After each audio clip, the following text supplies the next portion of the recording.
You probably think being royalty in history meant living your best life. Golden palaces, silk sheets, unlimited power. But tomorrow, if you woke up as a woman in the Ottoman Sultan's harem, you'd have a 99% chance of never seeing your 30th birthday. Because inside those golden palace walls, 400 women lived in a silk-wrapped prison where your monthly period could get you strangled. Getting pregnant without permission meant being sewn alive into leather and thrown into the sea, and 12 men would surround you after every intimate encounter to decide if you deserved to keep your womb. Welcome to the dark side of history that your textbooks desperately want you to forget. I'm about to take you inside the Ottoman Empire's most beautiful nightmare, the imperial harem at Topkapi Palace. This isn't the romanticized version you've seen in movies with belly dancers and Turkish delight. This is the documented reality of industrial-scale femicide disguised as luxury living. For 500 years, the Ottoman Empire perfected a system so twisted that European ambassadors, and remember, these were people who thought burning witches was reasonable, were horrified by what they witnessed. But here's what most people don't realize. This wasn't just random cruelty. This was a carefully designed system with rules, regulations, and bureaucratic efficiency that would make modern HR departments look disorganized. Every death had paperwork. Every execution followed protocol. Every broken woman was a calculated decision. The Ottoman Empire wants you to forget this part of their history. They want you to remember the architectural marvels, the military conquests, the cultural achievements. They don't want you to know about the silver tray that sealed women's fates, or the basement rooms where childhood ended, or the Bosphorus Strait that became a mass grave. So buckle up, because over the next hour, I'm going to walk you through 7 aspects of this palace of nightmares that will make you grateful for every boring day of your modern life. And trust me, by the end of this, you'll never look at a history textbook the same way again. Let's start with the nightly horror that made 400 women pray they'd be forgotten. Every evening, as the sun set over Istanbul, a ritual began that turned the palace into a gambling den where the stakes were women's lives. Picture this: 400 women, ranging from 13 to 25 years old, sitting in the most luxurious prison ever built, waiting to see if tonight they'd be chosen for something that could either elevate them to power or send them to their death. The selection process was sickeningly simple. A silver tray would be prepared in the Sultan's private chambers. On it, small pieces of parchment, each bearing a woman's name. The Sultan wouldn't even choose personally. That would be too much like taking responsibility. Instead, eunuchs would perform the selection, creating a lottery where winning meant potentially losing your life. Imagine your name being pulled from a hat, but instead of winning a prize, you might lose your life. The truly disturbing part? The women had to appear grateful. Any sign of reluctance, fear, or worst of all, physical impurity meant immediate consequences. You don't learn this in your high school history class, but these women lived in constant terror of their own biology. Here's how a typical selection night unfolded, based on palace records from 1640. The chief black eunuch, a man named Sunbul Aga, would enter the harem quarters at precisely 8 p.m. The women would be assembled in the Golden Hall, standing in rows like products in a showroom. The silver tray would be carried through the corridors by 2 junior eunuchs, while guards cleared the path. The journey from the Sultan's chambers to the harem took exactly 12 minutes. They timed it. On November 15th, 1640, a woman named Aze was selected. The records show she was 17, from Circassia, and had been in the harem for 3 years. When the eunuchs came to collect her, they discovered she was in her monthly cycle. The Ottoman Empire wants you to forget this part. She never made it to morning. The official record lists her cause of death as sudden illness. The unofficial reality?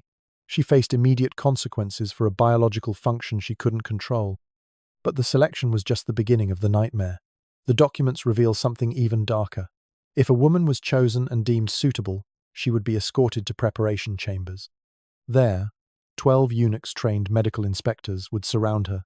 They would ask a single question that determined her fate: should the seed be preserved? This wasn't poetry. This was a clinical evaluation of whether a woman deserved to keep her reproductive organs. If the answer was no, procedures would be scheduled.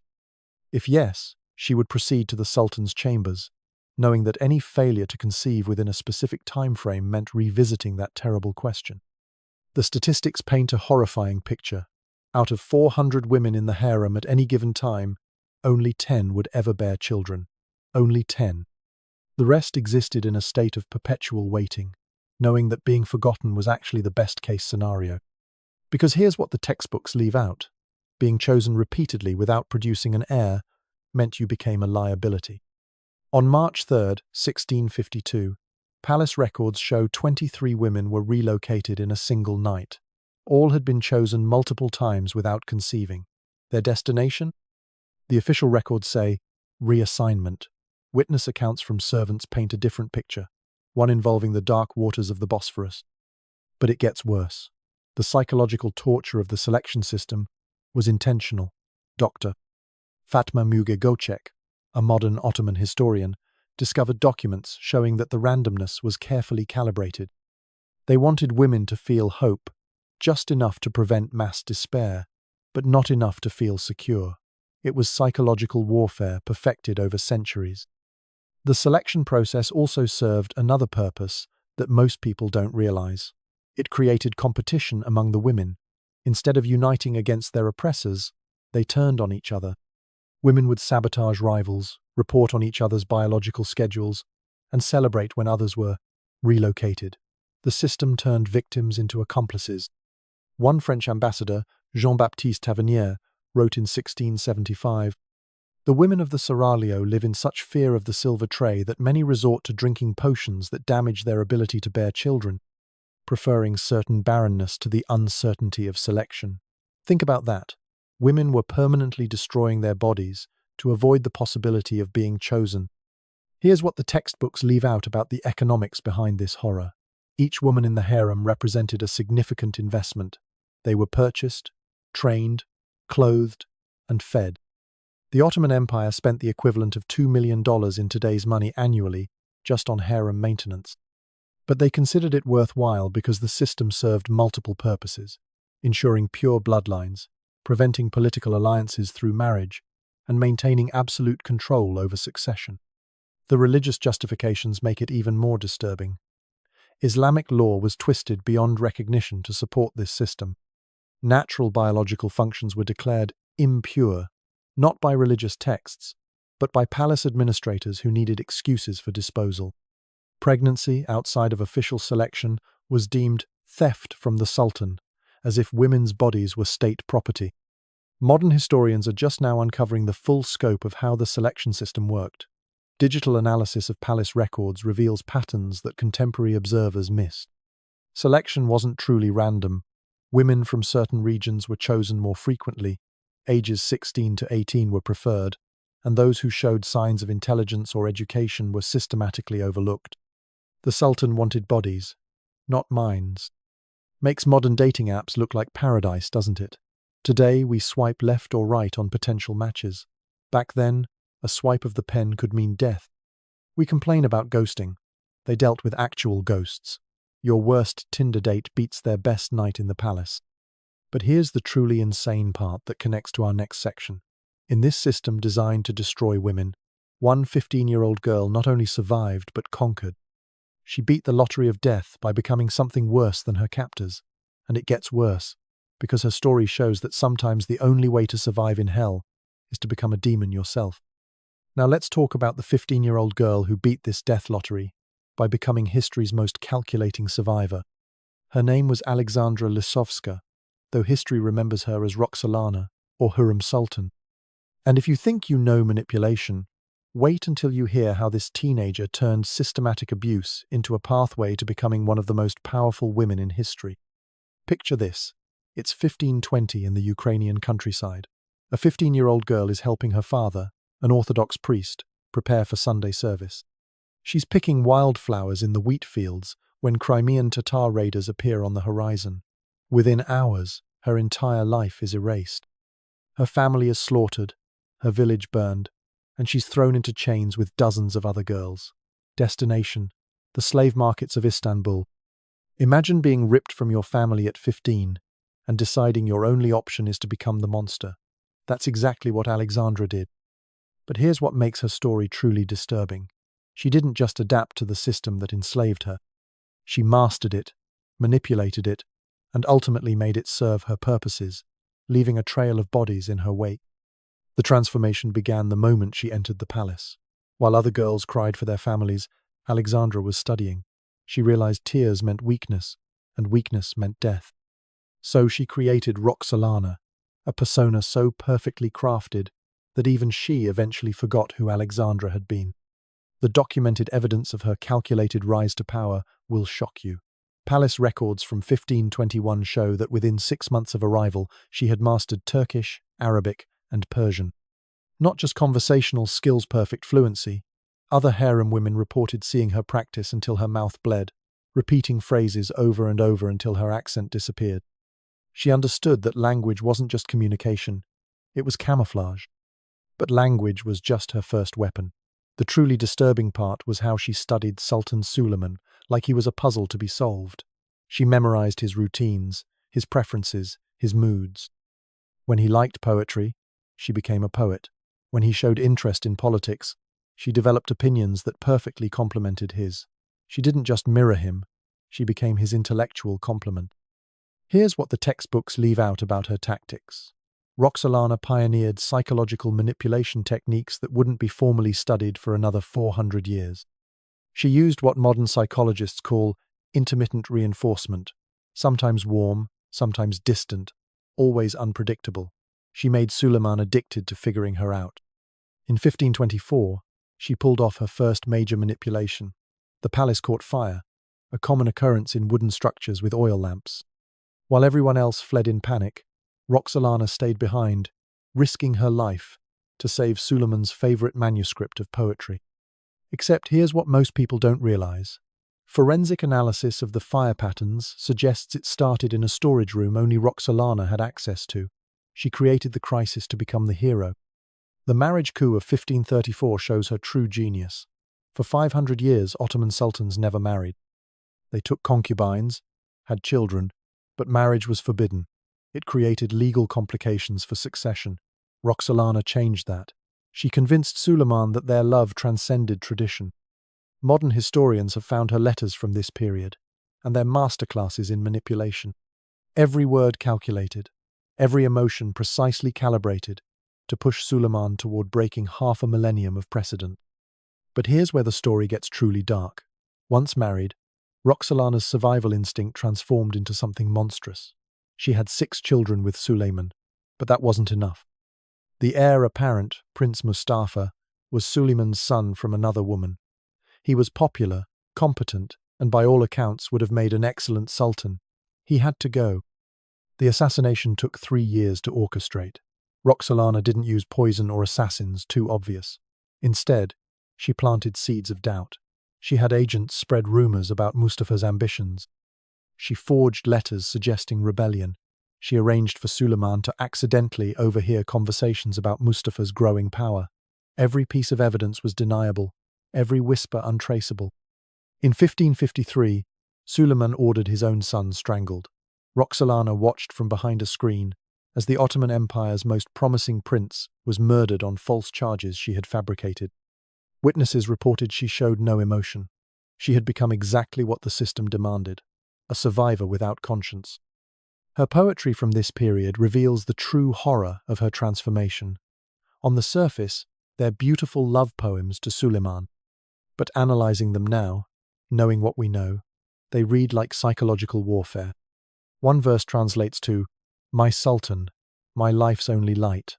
Without you, all is endless night. Your wisdom sees what others cannot see. Your justice flows like the endless sea." She wrote this the week after manipulating him into killing his son, every line designed to reinforce his decision, to paint his paranoia as wisdom, his cruelty as justice. She had learned the ultimate lesson of the harem.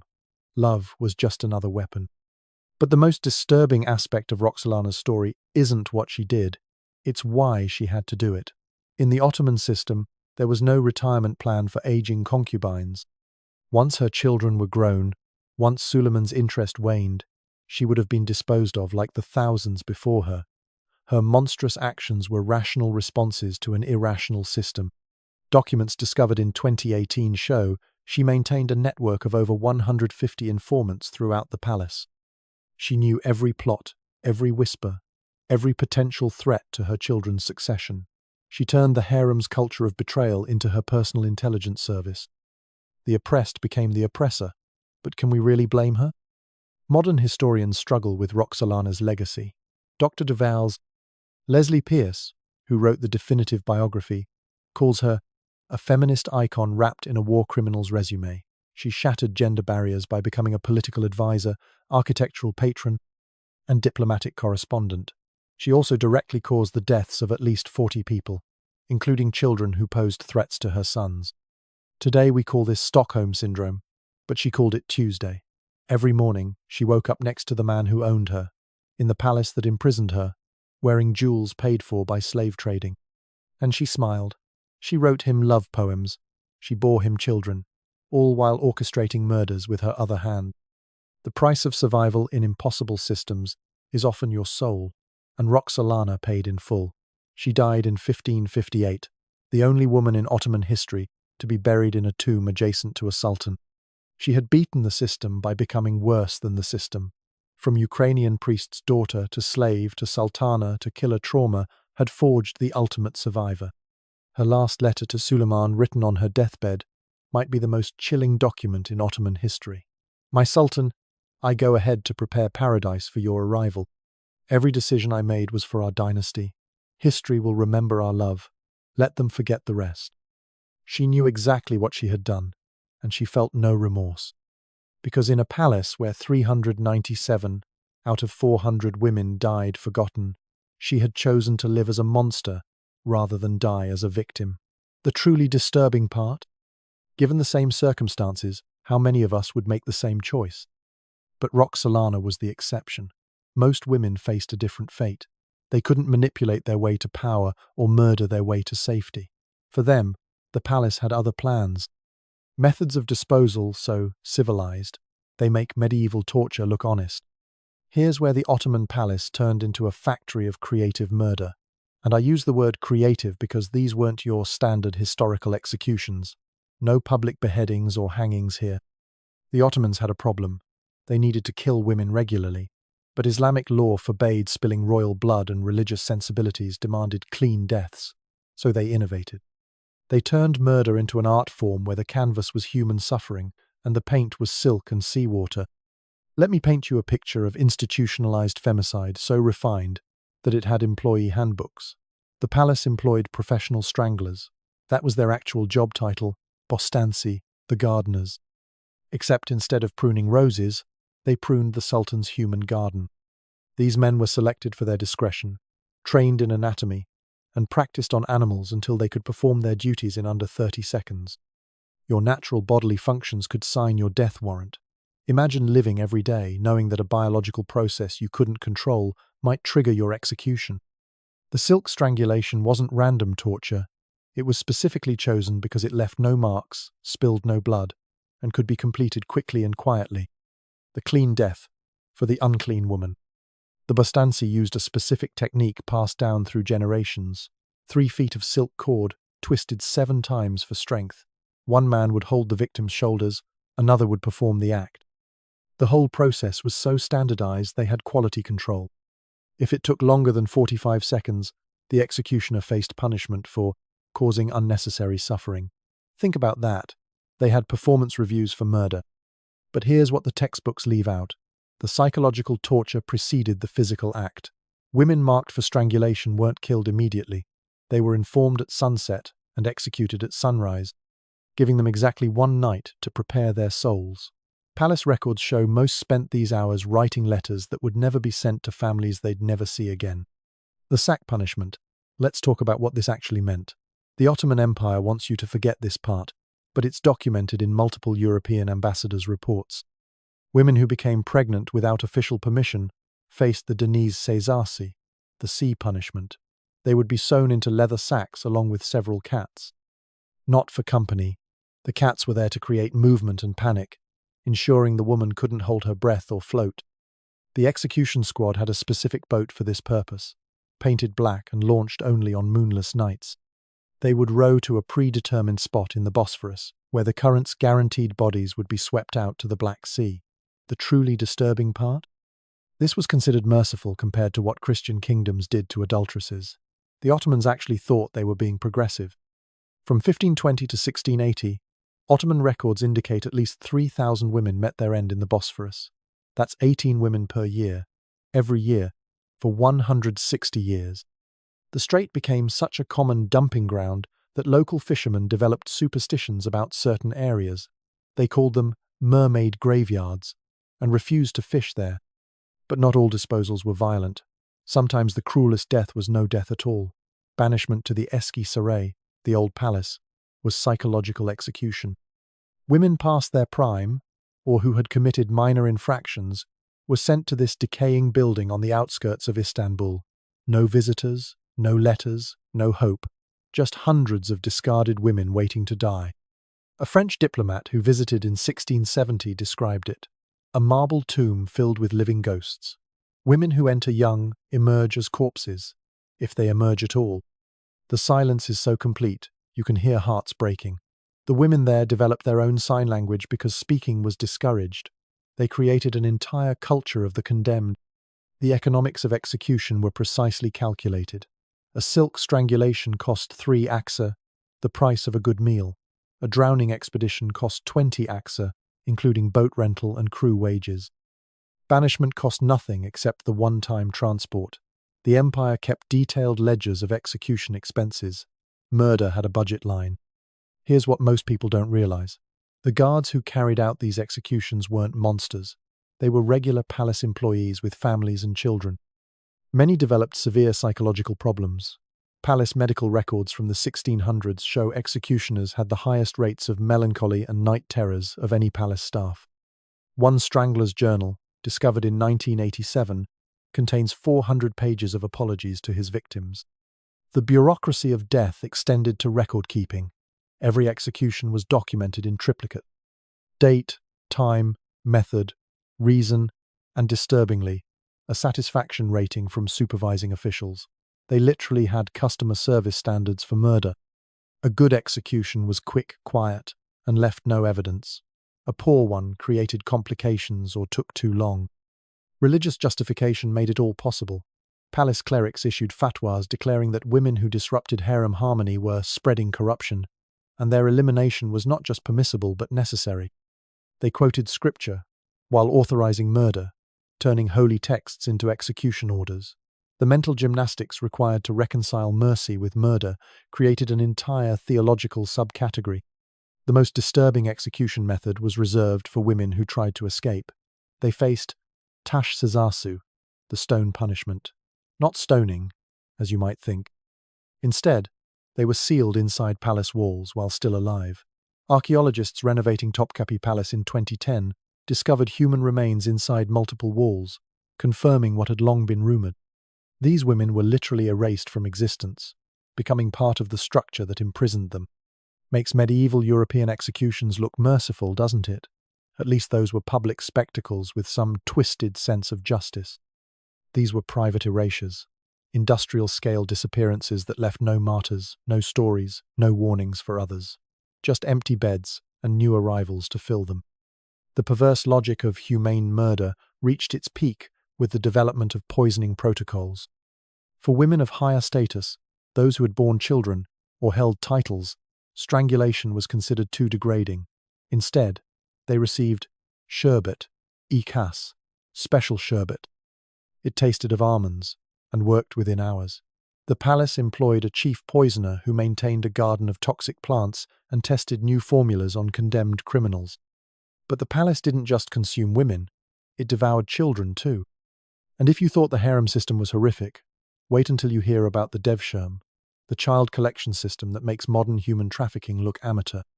Because at least traffickers today try to hide their crimes. The Ottomans made it official state policy. If you thought the women had it bad, wait until you hear what happened to 12-year-old boys. The Ottoman Empire didn't just wait for slaves to come to them. They had a collection system so efficient Amazon would be jealous. It was called the Devshirme, which literally translates to collection or gathering. Sounds harmless, right? Like they were collecting taxes or tribute. Except the tribute was children, and the tax was paid in human lives. Every 3 to 7 years, Ottoman officials would fan out across their Christian territories: Greece, Serbia, Bulgaria, Bosnia, Albania. Their mission? Shop for boys like they were selecting livestock. And I'm not being metaphorical. They literally had specifications: height requirements, dental examinations, intelligence tests. The Ottoman Empire had quality control standards for child abduction. Imagine government officials showing up to evaluate your son like livestock. The scene would unfold the same way in every village. Ottoman soldiers would surround the settlement at dawn.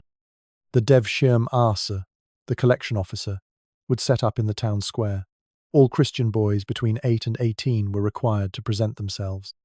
Muslim boys were exempt, creating a perverse incentive for families to convert, though that was often forbidden too. The selection process was thorough and terrifying. Boys were stripped naked in public, examined for physical defects, tested for intelligence and strength. The officer would check teeth like they were buying horses, measure heights, evaluate muscle tone. Parents watched their children being assessed like meat, knowing that selection meant never seeing them again. Here's what the textbooks leave out: the quotas.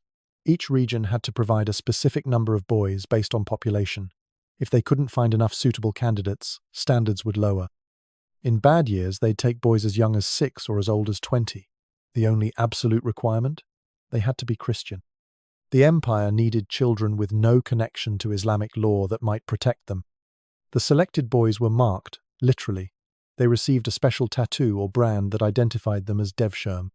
Then began what survivors later called the Death March. The journey to Istanbul could take months. Boys from the Balkans walked up to 1,000 miles, chained together in groups of 100. No wagons, no horses walking was part of the breaking process. The Death March was engineered attrition. Weak boys died on the road, saving the empire future investment. Survivors arrived at Istanbul traumatized, exhausted, and pliable. Ottoman records show a 20% mortality rate during transport. That's 1 in 5 boys dead before training even began. The empire considered this acceptable loss as natural selection for future janissaries. One account from a European merchant in 1544 describes encountering a Devshirme convoy. A river of children flows toward Constantinople. Every few miles, the chain grows shorter as boys collapse. The guards don't stop. They cut the dead from the chain and continue. Mothers follow at a distance, weeping, until soldiers drive them back. It is the harvest of sorrow. Upon arrival in Istanbul, the psychological demolition intensified. Boys were given new names, Muslim names. Their Christian names were forbidden, punishable by beating. They were circumcised, often without anesthesia, as a physical mark of their new identity. They were forbidden from speaking their native languages. Boys caught praying in their original faith faced severe punishment. But here's the truly insidious part. The successful ones became zealots. The system was designed to create fanatics more loyal to the Sultan than any natural-born subject. These stolen children became the Janissaries' elite soldiers who would later raid Christian villages to steal more children. The oppressed became oppressors, perpetuating the cycle. The training schools, called Asemi Olan, were psychological reconditioning centers. Boys learned Turkish, Arabic, martial arts, and absolute obedience. But the real education happened after hours.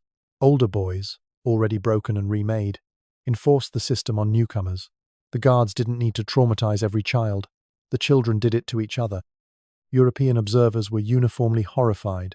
An Austrian ambassador wrote in 1562, "They take Christian children and return them as perfect enemies of Christ." The transformation is so complete that these boys would gladly kill their own fathers if ordered. It is a factory that takes souls and produces weapons. The numbers are staggering. Between 1450 and 1650, the Ottoman Empire collected approximately 200,000 Christian boys. That's 1,000 children per year, every year, for 2 centuries. Entire regions were depopulated of young males. Some Balkan villages had no boys between 10 and 18 for generations. Parents developed desperate strategies to save their children. They would maim boys, cutting off thumbs or toes to make them unsuitable for military service. They married them young, as married boys were sometimes exempt. They hid them in mountains or monasteries. Some families killed their own sons rather than let them be taken. The Devshirme turned parents into either mutilators or murderers. The economic impact was calculated and cruel. The empire saved massive recruitment costs by stealing children. They eliminated potential rebels by taking them young. They created administrators and soldiers with no local loyalties or family ties. From a cold, bureaucratic perspective, it was genius. From a human perspective, it was industrialized child abuse. Some Devshirme boys rose to incredible heights: grand viziers, provincial governors, military commanders. The system's defenders point to these success stories. See, they say, these boys had opportunities they never would have had in their villages.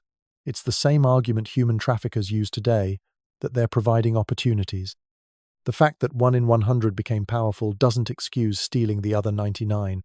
Today we'd call this human trafficking and systematic abuse. The UN would impose sanctions. The International Criminal Court would issue arrest warrants. But for 400 years, this was official policy of one of the world's most powerful empires.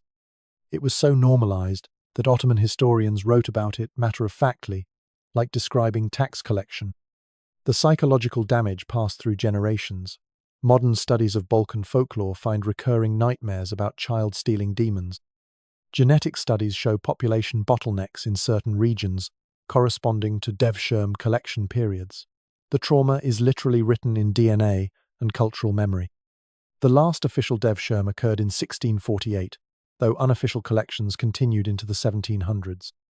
The system ended not because of moral awakening, but because it became economically inefficient. Firearms made elite infantry less crucial. Muslim families began bribing officials to take their children for the opportunities. The perverted system collapsed under its own twisted logic.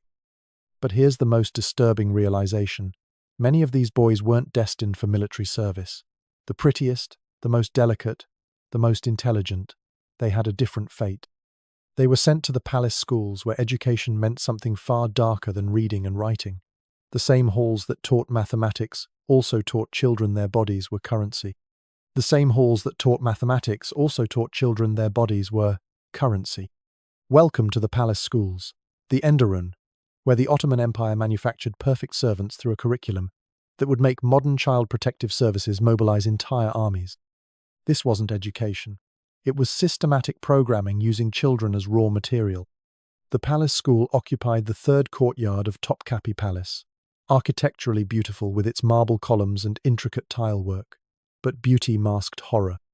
Behind those ornate doors, 300 to 400 boys aged 10 to 18 lived in a hierarchical system so twisted that survivors rarely spoke of it.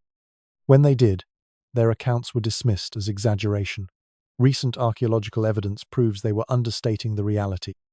Imagine going to school where your grades depended on more than your test scores, where advancement required surrendering not just your mind but your body, where teachers had absolute power and students had no word for consent because the concept didn't exist.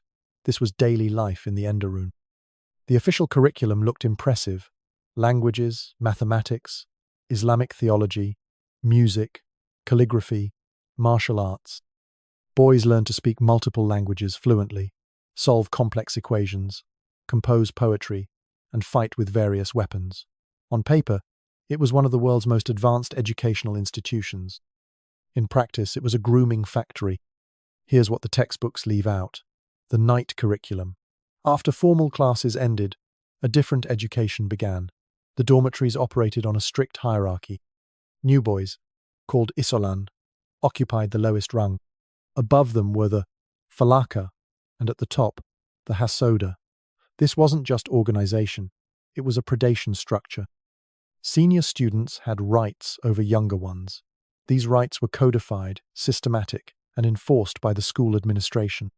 A French observer in 1650 wrote, "The beautiful boys are passed around like communal property.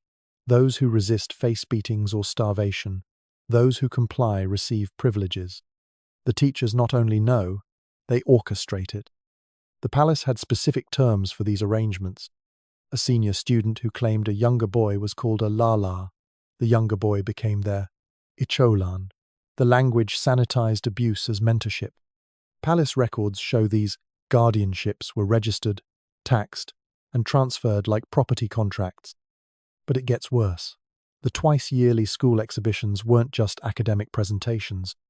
Boys were dressed in specific costumes: tight trousers, open vests, makeup, and paraded before palace officials and visiting dignitaries.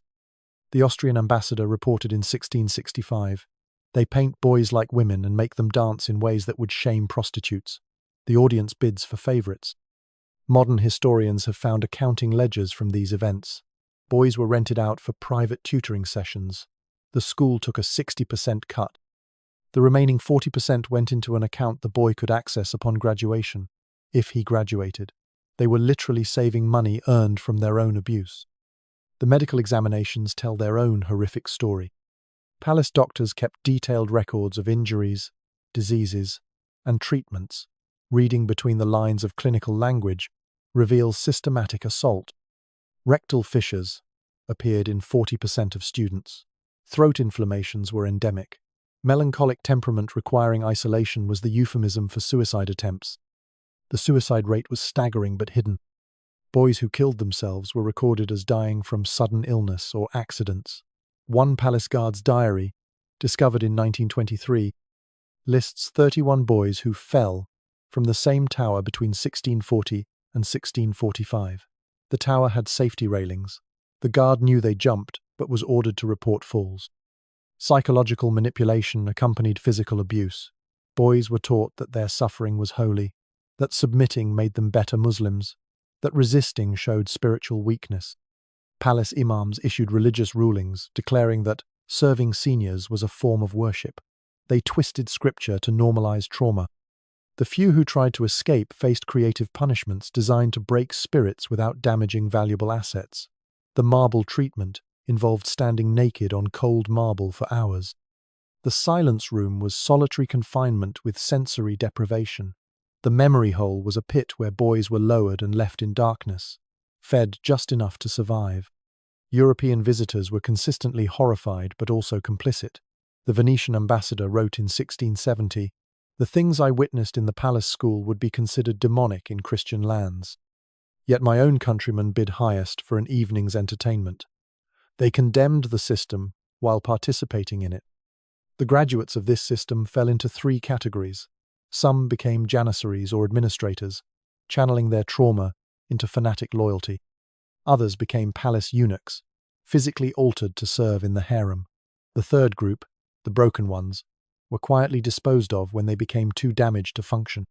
Here's what most people don't realize. This system created the Ottoman Empire's most effective administrators. Grand viziers, military commanders, provincial governors, many were products of the palace schools.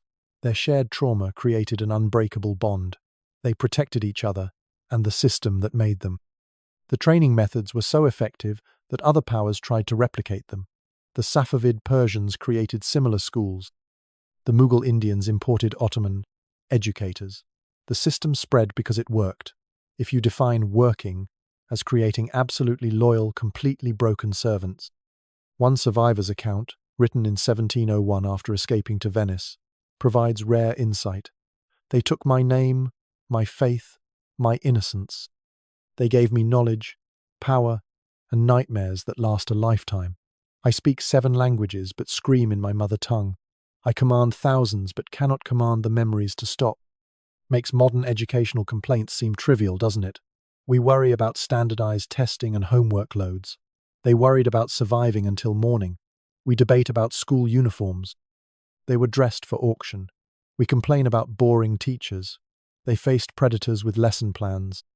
The palace school finally closed in 1909 during the Young Turk Revolution.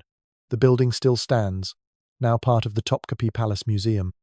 Tourists walk through halls where children were broken, admiring architecture built on suffering. The guidebooks mention the excellent education provided. They don't mention the cost. But numbers don't lie, even when histories do. The Ottoman Empire kept meticulous records, financial ledgers, population counts, execution logs. When you compile this data, patterns emerge that reveal industrial-scale femicide and systematic child abuse. The mathematics of misery painted a picture the empire tried to hide. Let's talk about the statistics that reveal industrial-scale femicide. The Ottoman Empire kept records like a modern corporation. Every purchase, every death, every disappeared woman, catalogued in ledgers that survived when the women didn't. When historians finally gained access to these archives in the 1960s, what they found challenged every romanticized notion of harem life. The numbers don't lie. 400 women enter, 3 survive to old age. This isn't hyperbole or estimation. This is documented fact from palace records spanning 1520 to 1680. For every success story like Roxalana, 130 women simply vanished into historical silence. Their names appear on entry logs and expense reports, then nothing. They became statistical ghosts. Imagine your name being pulled from a hat, but instead of winning a prize, you might lose your life. Now imagine that happening to 397 out of 400 women. That's not a game of chance. That's systematic extermination with silk cushions.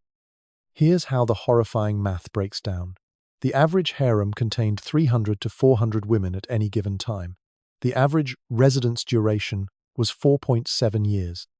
Not because women were released or married off, because they died or disappeared. The turnover rate was so high that the palace had recruitment quotas. They needed 80 to 100 new women annually just to maintain numbers. The age demographics tell their own story. Entry age averaged 14 to 16 years old. The median age in the harem was 19. By age 25, women were considered mature. By 30, they were elderly.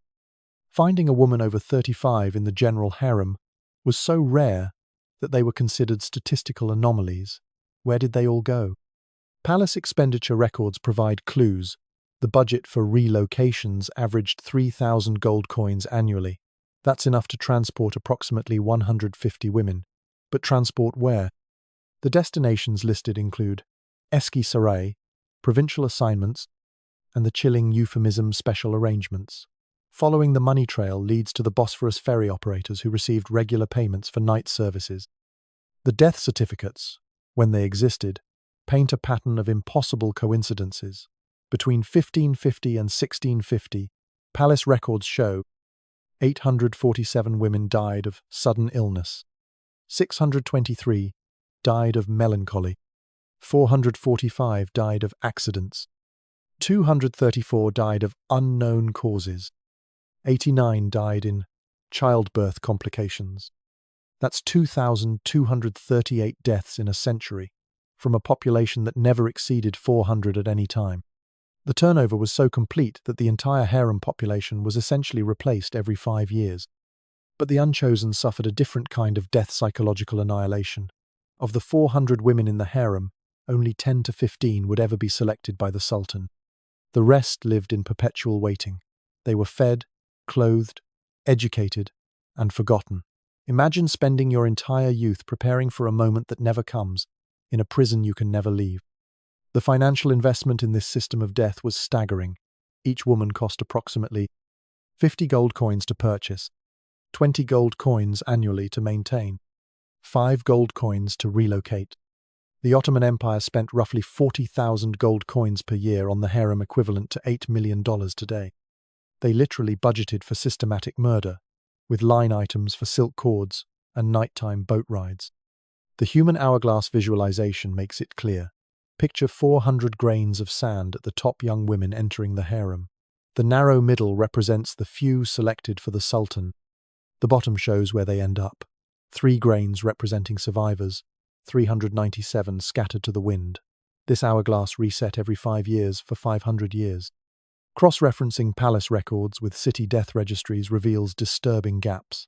Women who left the palace rarely appeared in any other official documents. They didn't show up in marriage records, tax rolls, or death certificates elsewhere. They simply ceased to exist in any bureaucratic sense. The empire had perfected the art of making people disappear. Modern human trafficking pales in comparison when you examine the scale. Current estimates suggest 40 million people are trapped in modern slavery worldwide. The Ottoman Empire, with a fraction of today's population, processed approximately 200,000 women through the harem system over 500 years. Adjusted for population, that would be equivalent to 10 million today. The medical records are equally damning. Palace doctors documented widespread malnutrition despite abundant food, epidemic levels of hysteria and melancholy, unusually high rates of accidents and sudden illnesses, pregnancy rates far below biological norms. The efficiency of replacement tells its own story. When plague struck Istanbul in 1625, killing 60 harem women in a week, the palace had fully restocked within 2 months. They had supply chains for human beings more efficient than their military logistics. Slave markets from Circassia to Sudan had standing orders. One statistical anomaly deserves special attention. During the reign of Sultan Ibrahim, harem deaths spiked 300%. His particular tastes required larger women, so hundreds of unsuitable residents were disposed of to make room. The bureaucracy of death scaled up without hesitation. They tripled the relocation budget and increased boat service frequency. The generational trauma becomes visible in fertility statistics. Women who survived to become valide sultans had an average of 2.3 children, far below the biological norm for the era. Even those who won the harem lottery carried physical and psychological damage that affected reproduction. The system literally broke women's bodies. But here's the most chilling statistic: the normalization rate. New arrivals showed signs of severe distress for an average of 6 months. After that, they adapted. They stopped trying to escape. They stopped crying. They accepted their fate. The palace had calculated exactly how long it took to break a human spirit and built their training programs around it. Modern economists studying Ottoman records have calculated the ROI of oppression. Each woman generated an average economic value of 200 gold coins through labor, entertainment, and reproductive potential. They cost 75 gold coins total. That's a 166% return on investment. The empire profited from systematic femicide. The horror of bureaucratized murder becomes clear when you see the forms. Actual government documents with checkboxes for disposal methods, efficiency ratings for executioners, budget allocations for body removal. They had turned murder into paperwork, suffering into spreadsheets. But how did this 500-year nightmare finally end? It took the collapse of an entire civilization to stop this systematic horror. And even then, the system fought to survive, its defenders using every tool from religion to economics to justify the unjustifiable. It took the collapse of an entire civilization to end this systematic horror. The Ottoman Empire didn't willingly abandon its 500-year-old human trafficking system. It was ripped away as the empire crumbled, and even then, defenders fought viciously to preserve their privilege to own, abuse, and murder women. The beginning of the end came with the Tanzimat reforms of 1839. Sultan Abdulmajid I, under pressure from European powers and internal reformists, issued the Hatti Sharif of Gulhain, the imperial edict of the Rose Garden. Sounds poetic, right? Except this rose garden was fertilized with the bones of thousands of women, and the roses had thorns of resistance. Imagine being ripped from your family at 15 and deciding your only option is to become the monster. Now imagine you're a palace official who spent 40 years profiting from that system. The reforms threatened everything: your income, your status, your access to disposable humans. These men didn't go quietly. The resistance was immediate and violent. Palace eunuchs organized what historians now call the Harem Revolt of 1840. They spread rumors that ending slavery would anger Allah. They bribed clerics to issue fatwas declaring reform sinful. They accidentally strangled 3 reformist officials. The message was clear: change meant war. But here's what most people don't realize. The strongest resistance came from within the harem itself. Many older women, especially the Valide Sultan and senior Khalfa, fought reform. They had survived by becoming part of the system. Freedom threatened their power. Stockholm Syndrome had become institutional culture. The reform attempts reveal just how entrenched the horror was. The 1854 Slavery Abolition Decree specifically exempted the imperial harem. The 1876 Constitution guaranteed human rights, except for palace women. Every step forward included carve-outs for the Sultan's human collection. It was like trying to end slavery while keeping the plantation. Real change required external force. The Young Turk Revolution of 1908 brought military officers who had no investment in the harem system. They occupied the palace, documented the horrors, and began releasing women. What they found shocked even hardened soldiers. The last generation of harem women told stories that historians are still struggling to process. One woman, freed in 1909 at age 60, had been in the palace since age 12. She didn't know her real name. She had no memory of life outside walls. When offered freedom, she begged to stay. The outside world terrified her more than her silk prison. The testimony of Sophia Noor, recorded in 1924, captures the tragedy. They tell me I am free now. Free to do what? I know 13 ways to pleasure a man I never loved. I speak 4 languages but have no one to talk to. I can recite poetry but cannot read a street sign. They gave us education for slavery and called it culture. Today, tourists take selfies where women once faced execution. Topkapi Palace receives 3 million visitors annually. They walk through the harem quarters, now a museum, snapping photos of beautiful tiles and golden fixtures. The tour guides mention concubines and sultans' mothers. They don't mention the silk cords or the Bosphorus drownings. The gift shop sells Ottoman-themed jewelry and harem nights perfume. The marketing materials describe the mysterious world of beautiful women living in luxury. The word slavery appears nowhere. The systematic murder is reduced to a footnote about strict rules. History has been sanitized for tourist consumption. Here's what the textbooks leave out about the palace transformation. When it became a museum in 1924, workers discovered hidden rooms. Behind false walls, they found human remains. Under marble floors, they found bones. The restoration revealed 17 different burial sites within palace walls. The exact number of bodies was never publicized. Modern Turkey's relationship with this history is complicated. School textbooks mention the harem as part of Ottoman culture, but focus on architecture and administration. The human cost is minimized or ignored. When feminist historians raise these issues, they're accused of attacking Turkish heritage. The empire may be gone, but its defenders remain. The romanticization in media makes it worse. Every year brings new TV shows and movies depicting harem life as exotic romance. The Magnificent Century, Turkey's most popular historical drama, turned Roxalana into a love story.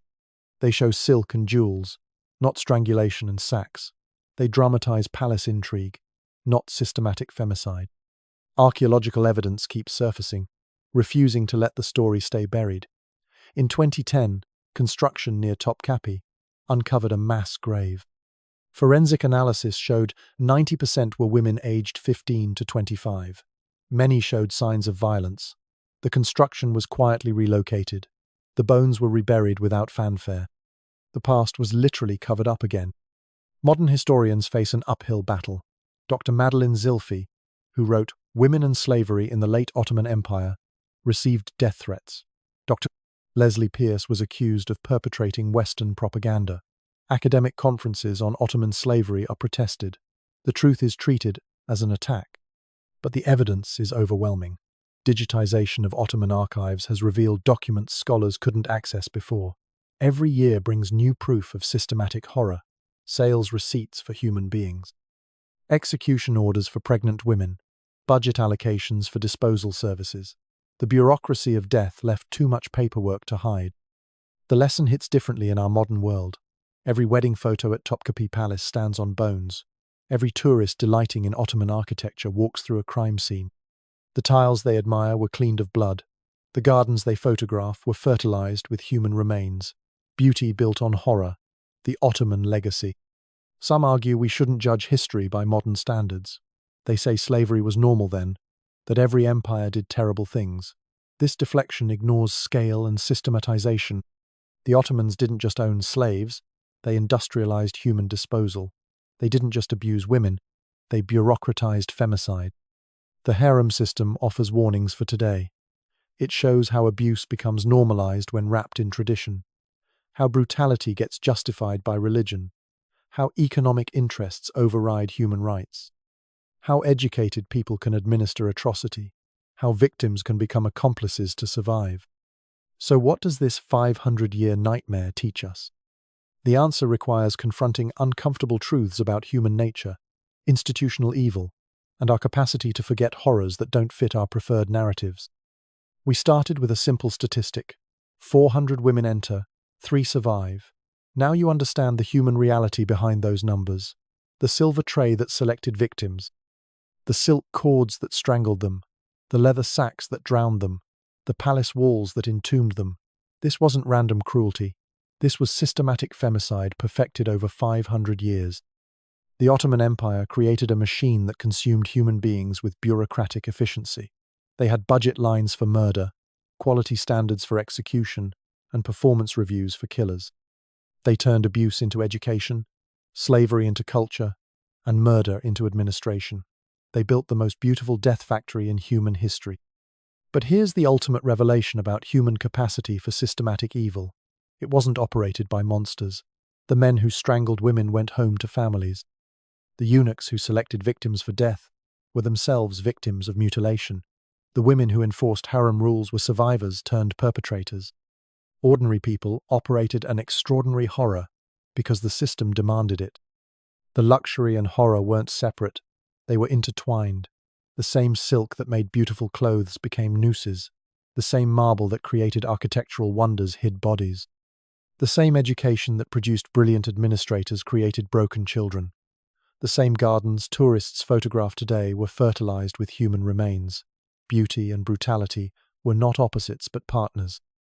Let me bring this full circle with that silver tray, that simple object, a piece of metalwork that could be in any museum carried names that meant life or death. Women spent years dreading its appearance. Some poisoned themselves to avoid selection, others prayed to be chosen, thinking power meant safety. Both groups were wrong. The tray didn't carry opportunity, it carried doom with different timelines. What this reveals about power and abuse transcends the Ottoman Empire. When humans can own other humans, horror follows. When tradition excuses brutality, brutality becomes tradition. When economic interests conflict with human rights, humans lose. When abuse gets institutionalized, institutions become abusive. These aren't historical lessons, they're warnings. Similar systems exist today in different forms. Human trafficking generates $150 billion annually.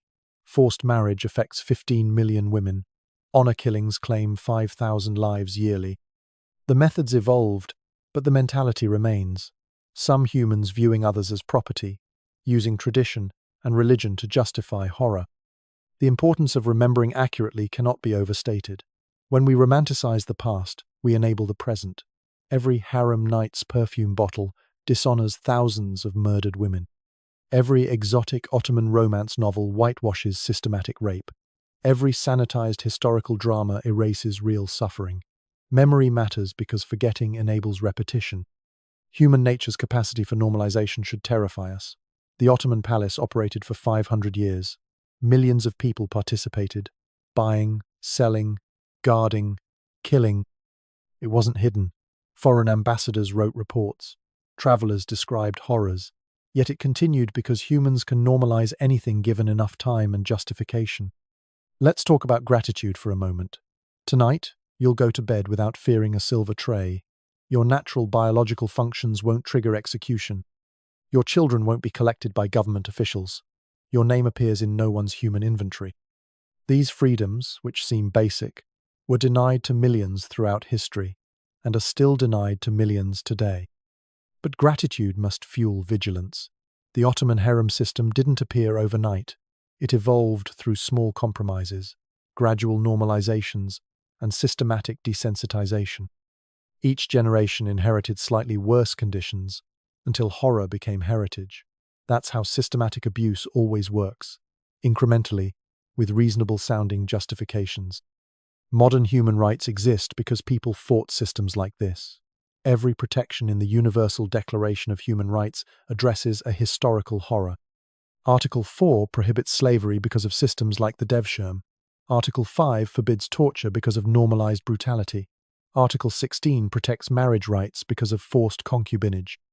Our rights are written in the blood of history's victims. Your personal freedom is not guaranteed, it's guarded, and it requires your participation.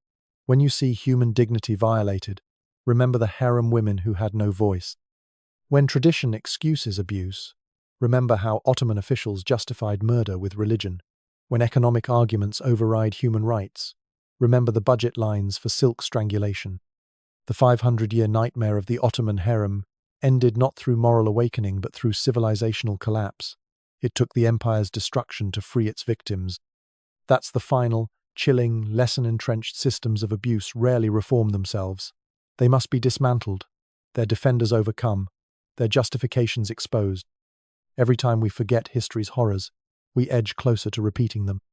The Ottoman Empire is gone, but the mindset that created the harem system persists wherever humans are commodified, wherever tradition excuses abuse, wherever power operates without accountability. The Palace of Nightmares was demolished, but its blueprints remain in human nature. So, I leave you with this thought. You now know what 99% of people don't about one of history's most romanticized institutions. You understand the systematic horror behind the silk and marble. You've seen how ordinary people can operate extraordinary evil when systems demand it. The question is, what will you do with this knowledge? Will you be another tourist taking selfies at historical horror sites? Will you consume romanticized versions of real atrocities? Or will you remember the 397 women who vanished for every 3 who survived? Will you recognize modern systems of abuse, hiding behind tradition and economics? Will you speak when others prefer silence? The women of the Ottoman harem can't speak for themselves. The children of the Devshirme left no memoirs. The victims of systematic disposal have no graves to visit. But their suffering echoes through history, warning us that civilization and barbarity can coexist, that beauty can mask horror, that humans can normalize any atrocity given enough time and justification. If this disturbed you, good. If this angered you, better. If this made you grateful for your freedom, best. Because forgetting enables repetition, but remembering enables prevention. The Ottoman Palace of Nightmares is now a museum. Let's keep it that way. In the past, studied but never repeated, remembered but never romanticized. Subscribe if you want more hidden histories that challenge what you thought you knew. Comment below what historical romance do you think hides systematic horror. Share this with someone who needs to know that history's beauty often came at horrific cost. Next week, we're examining another empire's hidden atrocities, because those who forget history don't just repeat it, they enable it. And in a world where human trafficking generates more profit than ever before, forgetting is a luxury we can't afford. Remember, 400 entered, 3 survived. Behind every statistic was a human being. Behind every tradition might be tragedy. Behind every romance might be reality too terrible for fiction. Stay curious, stay critical, stay free.